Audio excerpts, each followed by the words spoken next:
En el momento en el que sacamos este vídeo, todavía está abierto el plazo para la inscripción en la simulación del Senado Romano 2022.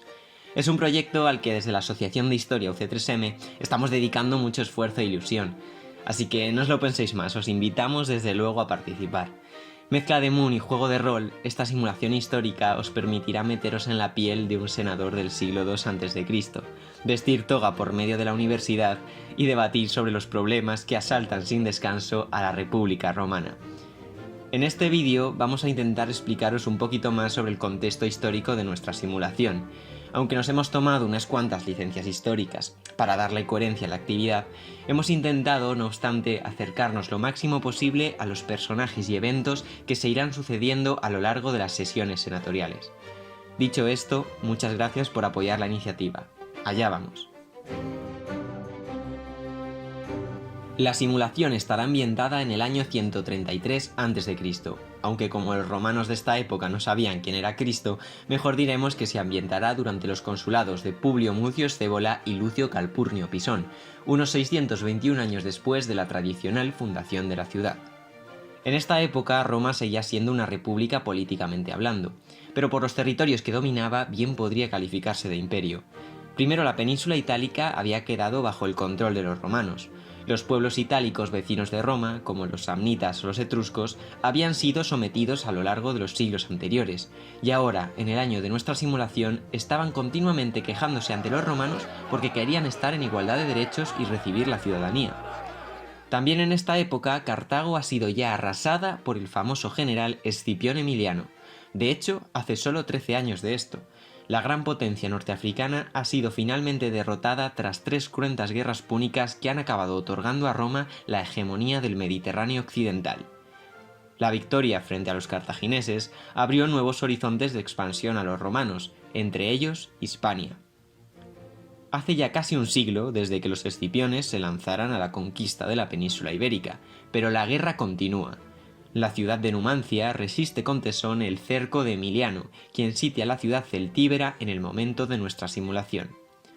También en Oriente los romanos avanzan, los macedonios han sido derrotados y la imponente ciudad de Corinto saqueada. En Anatolia, el imperio seleucida, un imperio heredero de las conquistas de Alejandro Magno, se ha visto obligado a retroceder ante el imparable expansionismo romano, e importantes enclaves como la ciudad de Pérgamo intentan mejorar sus relaciones con Roma para evitar el desastre. Los griegos, en definitiva, han sido conquistados por los romanos, pero, curiosamente, también son los romanos los que son conquistados por los griegos. Arte, filosofía, literatura, nuevas ideas llegan de Grecia y son apropiadas por amplios sectores de la aristocracia romana. Sempronios y Escipiones acogen a filósofos estoicos ante el horror de los sectores más conservadores de la República. Para algunos senadores, la llegada de cultos e ideas extranjeras podría desestabilizar la paz con los dioses. Los mitos y la filosofía no era lo único que llegaba a Roma desde sus provincias conquistadas. La expansión militar trajo consigo ingentes recursos, tierras y esclavos. Los prisioneros de guerra se vendían en los mercados, y los grandes aristócratas no dudaron en emplear esta mano de obra barata para trabajar sus tierras. Los pequeños propietarios, que no podían hacer frente a los gastos derivados de una mala cosecha o de una guerra en su propio territorio, se vieron en muchas ocasiones obligados a vender sus tierras, por lo que en algunas regiones acabaron siendo poco a poco sustituidos por estos grandes terratenientes que empleaban mano de obra esclava. Esto, unido a que la ciudad de Roma era cada vez más grande y podía ofrecer un mayor número de oportunidades, hizo que muchos de estos antiguos propietarios pobres, ahora desposeídos, llegaran a Roma buscando sobrevivir. Con toda esta gente en la urbe, la inestabilidad era cada vez mayor. Y hay que tener en cuenta que esto era también importante para el reclutamiento del ejército. En esta época el ejército romano no era profesional, sino que estaba formado por los propietarios libres de Roma, por los campesinos que se armaban durante la guerra. Y si no había propietarios libres, no había legionarios. Tiberio Sempronio Graco propuso entonces en el año 133 a.C. la ley de la discordia, la ley agraria.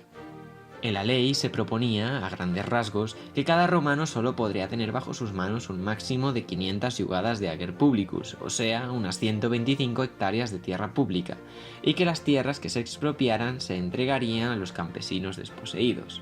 Realmente esta ley no era nueva. En el año 367 a.C. se habían aprobado las conocidas como leyes licinio-sextias, leyes que venían a decir más o menos lo mismo, 500 iugadas máximas de tierra pública por propietario. El problema, como vemos, es que los senadores no les habían hecho mucho caso. Los grandes propietarios habían ocupado buena parte de las tierras estatales y estas leyes iban en contra de sus intereses. Tiberio Sempronio Graco y todos aquellos que quieran defenderle van a tener que enfrentarse a algunos de los mayores latifundistas de la República Romana. Así que, resumiendo, con las crecientes conquistas militares romanas tenemos, por un lado, a una aristocracia más poderosa, con un gran número de esclavos trabajando sus tierras, y por otro, a un importante número de campesinos desposeídos que están aumentando la inseguridad en Roma y están poniendo bastante nerviosos a estos propios aristócratas que gobiernan desde la capital. Pensemos que muchos senadores pueden tener miedo a una sublevación del pueblo, y que quizá pactar con Graco no sea tan descabellado. Con respecto al Senado, cabe destacar que cada personaje recibirá un rango. Los senadores accedían a magistraturas, e iban escalando poco a poco en el denominado cursus honorum. Primero estaban los cuestores, encargados de la administración del tesoro público o de la protección de los archivos. Después encontramos a los ediles, senadores que organizaban los juegos y que debían asegurar la disponibilidad de grano barato en Roma, sobre todo en estos tiempos tan turbulentos en los que la ciudad está a rebosar de gente. Un escalón más arriba se sitúan los pretores, los administradores de la justicia de Roma, y en lo más alto tanto los cónsules, los generales que comandan a las legiones, como los censores, las más altas autoridades morales de la República, que se encargan de elaborar los censos y las listas senatoriales. Hay otro cargo que se descuelga un poco de todo esto, pero que es clave: los tribunos de la plebe. Hace siglos, cuando Roma estaba apenas dando sus primeros pasos en el Mediterráneo, los patricios, las grandes familias fundadoras, acumulaban todo el poder. Los plebeyos no tenían derechos políticos y tenían vetado el acceso a las magistraturas, lo cual generaba constantes tensiones, sobre todo teniendo en cuenta que los plebeyos sí tenían obligaciones militares. A lo largo de una lucha patricio-plebeya que duró décadas e incluso siglos, los plebeyos fueron poco a poco logrando concesiones y ganando derechos. Surgieron las asambleas de la plebe, se permitió que los plebeyos accedieran a las magistraturas, incluido el consulado, y se creó un nuevo cargo que habría de defender sus intereses, el tribunado de la plebe. En la práctica, los plebeyos que más beneficiados salieron fueron los plebeyos ricos, que vieron cómo sus familias podían de pronto competir con las de los grandes patricios fundadores de la patria. Los plebeyos pobres, sin embargo, seguían quedando muchas veces al margen, y nadie pareció escuchar sus reivindicaciones sobre un reparto más equilibrado de las tierras del ager publicus. Los tribunos de la plebe, Licinio y Sextio, habían conseguido que las leyes licinio-sextias salieran adelante, pero como hemos visto, las altas esferas acabaron ignorándolas.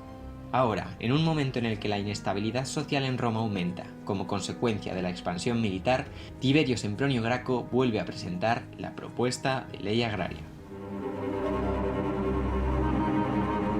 Tiberio Sempronio Graco es tribuno de la plebe en el momento de nuestra simulación. Ha decidido presentar la ley agraria, pero no ante el Senado, sino ante la Asamblea de la plebe. Esto ha sentado fatal entre algunos miembros de la aristocracia, porque lo normal, lo que dicta la tradición, es que el Senado sea consultado en cuestiones tan importantes para la patria. Tiberio se ha arriesgado, ha movilizado a las masas y se dispone a aprobar la ley, pero en paralelo se reúne in extremis nuestro Senado. Presidida por el cónsul Mucio Scévola y por el tribuno de la plebe Marco Octavio, la sesión senatorial de nuestra simulación tendrá que debatir 1. Sobre la aprobación o no de la ley agraria y 2. Sobre la actitud de Graco al ignorar al Senado. El tribuno de la plebe, Marco Octavio, está dispuesto a ir a la asamblea y utilizar su veto contra la ley de Graco si el Senado se lo ordena, algo que solo los tribunos de la plebe pueden hacer. Esta es la situación inicial de nuestra simulación, pero habrá más eventos y discusiones según avancen las sesiones. Y una cosa más que no se nos puede olvidar, los ejércitos de Roma. Por un lado, hemos dicho que Escipión Emiliano comanda sus legiones en Numancia, donde se encuentra también, sirviendo a sus órdenes, el joven Cayo Graco, hermano de Tiberio. Por el otro lado, el cónsul Lucio Calpurnio Pisón se enfrenta a una peligrosa revuelta de esclavos en Sicilia. Si ya de por sí es difícil la situación social en Roma, no nos imaginemos cómo se pondrá la cosa cuando el grano de Sicilia, tan importante para la ciudad, empiece a escasear como consecuencia de las revueltas. En fin, estas son algunas claves de nuestra simulación del Senado romano. Así que, senadores, es vuestro momento. El futuro de la República Romana está en vuestras manos. Ruego que Minerva os ilumine y que los dioses os guarden.